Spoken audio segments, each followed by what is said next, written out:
เจ้าสบายดีสุขีเจริญพรตัวนี้เฮาก็เข้าวัดป่าเนาะ วัดป่าน้องบกเด้อพี่น้อง วัดป่าดันบกอยู่ที่เมืองสนามไซแขวงตอนนี้เฮาก็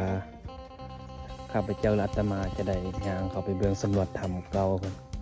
วันที่พ่อแม่เพิ่นครูบาอาจารย์เพิ่นจำพรรษาได้นั่งภาวนาสมาธิเพื่อบรรลุมรรคผลนิพพานเพิ่นให้เข้าไปเป็นย่างสิฮอดนะที่เห็นโหก็ที่เห็นโหข้างหาจังซี่เนื่องจากว่าปัจจุบันพ่อแม่ครูบาอาจารย์บ่ได้อยู่เนาะส่วนใหญ่แล้วจะมาอยู่จำพรรษาออกพรรษาแล้วเขาก็กลับอยู่บ้านเก่าหรือว่าบ่อนเขาอยู่ประจำเนาะขนาดมีครูบาอาจารย์อยู่แต่ว่าญาติโยมทางบ้านเพิ่นก็ได้มารักษาคือเก่าได้อนามัยกวาดใบมันรกมันเหือให้จบมันงามไปนี่นะที่เป็นธรรมเนาะปกติก็แต่ว่าเป็นธรรมเนาะเป็นถือทีนซื่อๆแต่ตั้งคือว่าธรรมเลยเนาะขี้เกียจกินเลยครับขี้เกียจตัวนี้พุทธภูมิใครอยากขอพรอยากบ้าอยากอะไรพรแบบอยากประสบผลสำเร็จในหน้าที่การงานกาสมัครมาบ้าอยู่ที่ไหนเนาะความเสือของพวกเราความเสือมันหากันบ่ได้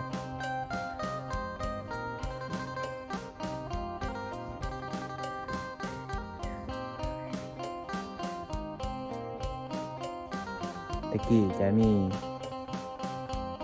ครูอาจารย์นักศึกษาอยู่ที่นั่นอยู่ในจะเป็นทิศเสือนะแต่ก่อนแต่ตอนนี้ไปอยู่แล้วสิแบบ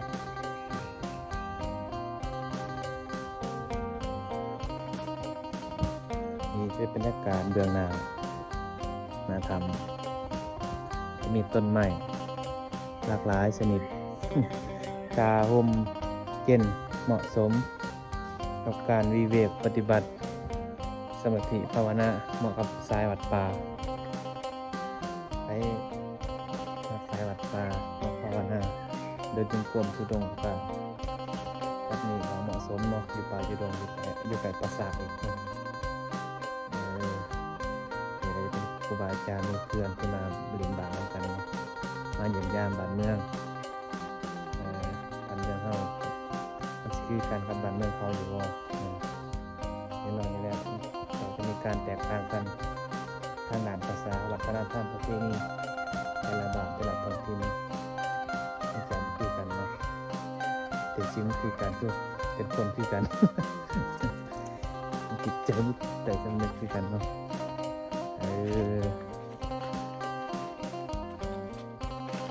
โยมท่านใดเห็นคลิปนี้ก็กดไลค์กดแชร์ให้หน่อยเด้อ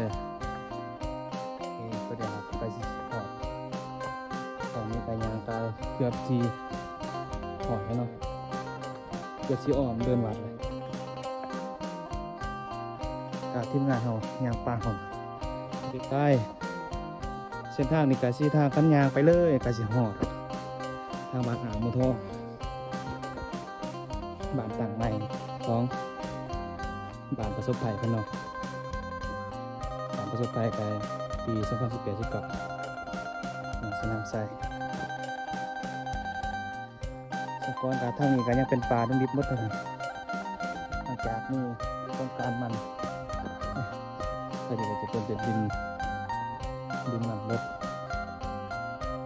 แต่ปีนี้มันเฮ็ดมันบ่ได้หยาร้ายนะเป็นตะกุนพันน้ำมัน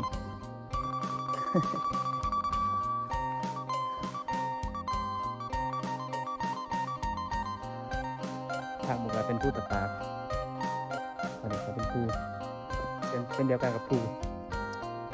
จะเอาสายผู้ล้วงนี่แหละเส้นสายผู้ล้วงเป็นอะไรเป็นสายผู้ล้วง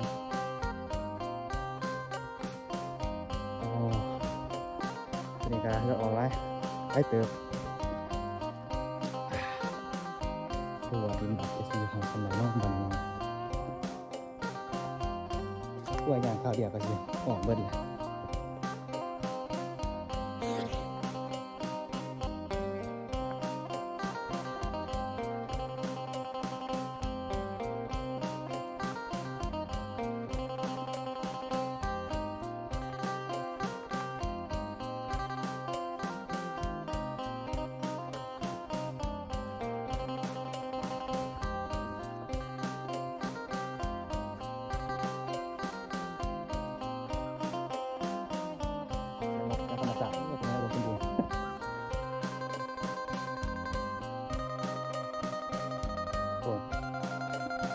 สีเนี่ยเหมาะกับการ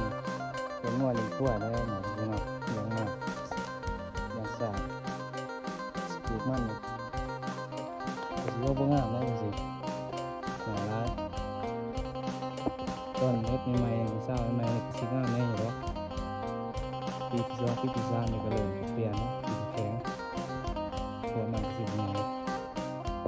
ไอ้ดูกับเป็นกาไปสิฮอดเป็นทางใหญ่ทางไปบ้านของบ่ทองเกิดคนน่าจะเป็นบ้านของบ่ทองต้นให้ปลาย่างให้ฮอดเป็นทางใหญ่ก่อนนะใส่เวลาไปนาทีเดียวเป็นทางใหญ่ปกติแล้วก็ย่างแต่เดินวัดแบบนี้ก็คือว่าบ่โดนปานใดนะเขาเดียวก็ฮอดพร้อมเบิดแล้วเดินวัด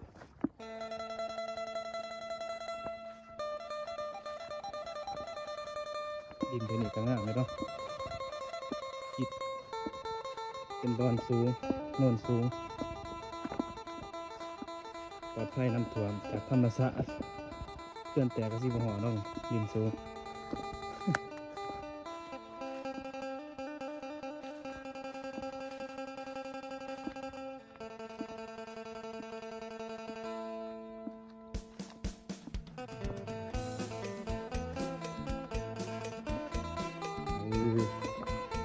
กดไลค์กดแชร์ให้เด้อไปเล่นคลิปนี้เนาะคลิปนี้ถ่ายแบบฝึกไว้เพื่อเอาไว้ยามคิดฮอดคิดถึง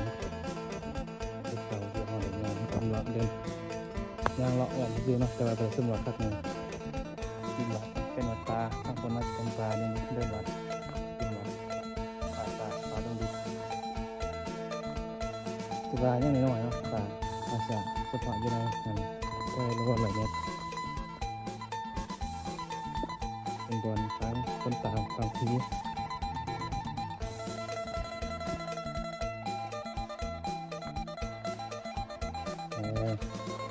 คัดชิ้นยากก็ใช้เวลา2 นาทีเนาะหอด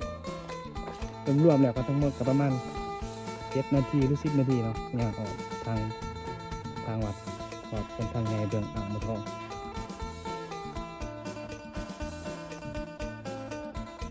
ตอนนี้จะมีรถเนาะรถมาทาครับสีกลับบ้านเนาะดินงามเลยนี่คักดินแต่ดินแค่ในเบื้องรับดินโอ้เสียเยอะ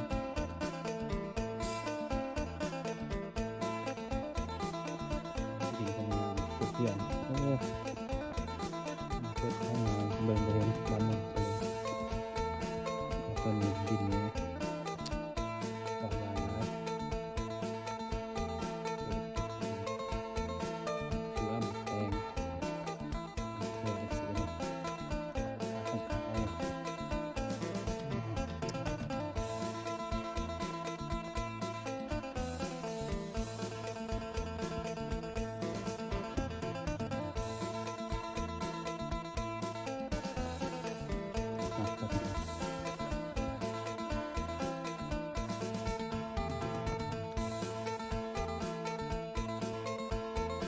โอเคได้สิบอกครับ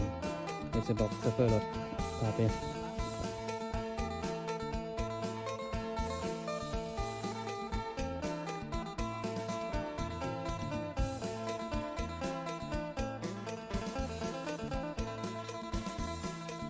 อเคตอนนี้ก็มาหอดจอดทางไงเนาะคือเส้นทางไงไประหว่างบ้านดอนบกใหญ่ครับอ่างมะทองนี่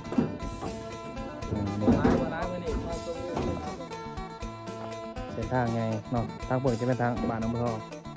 บ้านประสบภัยสมัยเคลื่อนแตกปี 2018 เนาะที่ว่าคนตายหลายเมืองสนามไซเมนเทศนี่แหละต่อไปแม่นเราจะไปสำรวจบ้านอ่างมะทองบ้านไม้ต่างไม้บ้านประสบภัยเนาะโอเคเลยตอนนี้แมนนี่แมนบ้านท่าแจ้งจันเนาะบ้านไม้ท่าแจ้งจันเพิ่น บ้านประสบภัยที่ว่า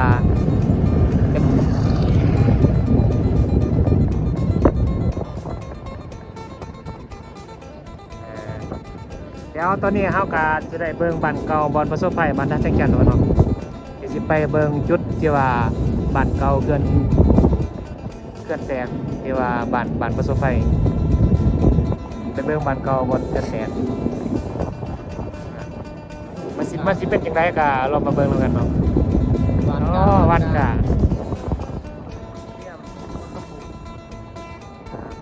จิตนาโอ้ยก่อนจะมายังหนานะนี่นะ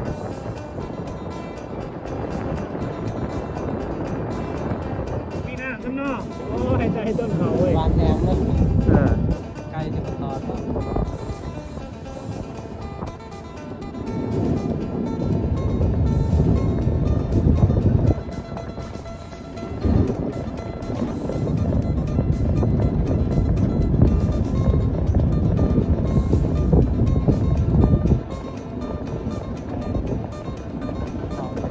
โอ้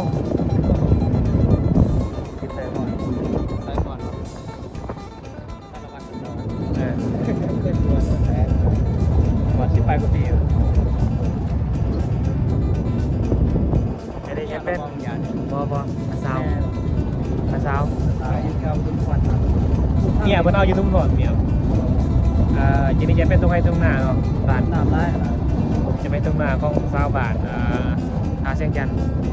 เป็นพาไปที่งาน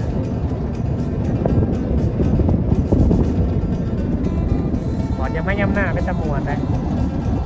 ต่างคนต่างเฮ็ดของไปของมัน พวกน้ำทางนอกตาเนี่ยเป็นน้ำตาอะไรเรื่องก็น้ำ เพราะว่าบ้านเฮานี่จะติดกับผู้เนาะจะติดกับผู้ส่วนร้ายแล้วเฮาก็จะอยู่ตามติดผู้กันว่าผู้มันเจือนลงมานี่แดนไปเบิดแล้วแหละโอ้ วางหัวจังหวะหัวจังหวะ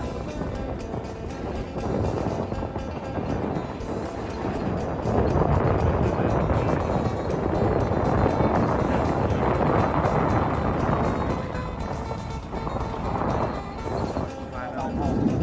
เรากราบเกิดเองเนาะ บ้านเฮาได้เว้ย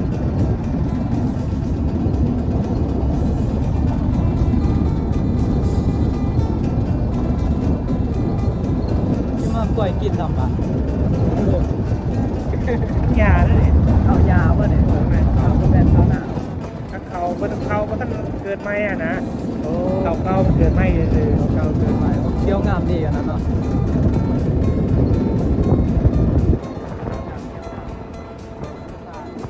มองผู้มองตาผู้มองตาเลย โดยน้ำตกตากย่ำดูบนเนี่ยน้ำมีห้างมาเลยน้ำตกตากตัวเนี่ย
เกลือน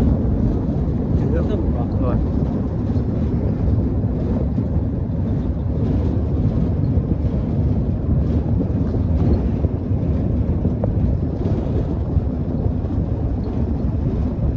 ใกล้เนาะตายเนาะ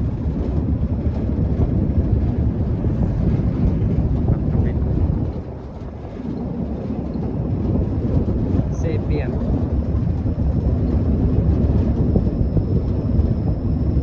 บัดเขาคือบ่ได้นี้วะ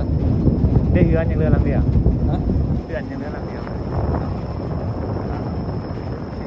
น้ำท่วมมาที่นี่ มันสุดเพียงนี้บ่ทาง โดนทางบนกับบ้านหินหลาดโอเคเนาะ สุดแค่นี้นะตัวอย่าง สุดที่นี่นะบ้านเก่าเป็นจุดประสบภัย ถ้าสามารถข้ามไปบนได้บ่ ลอยน้ำเอาอะ เอาแล้ว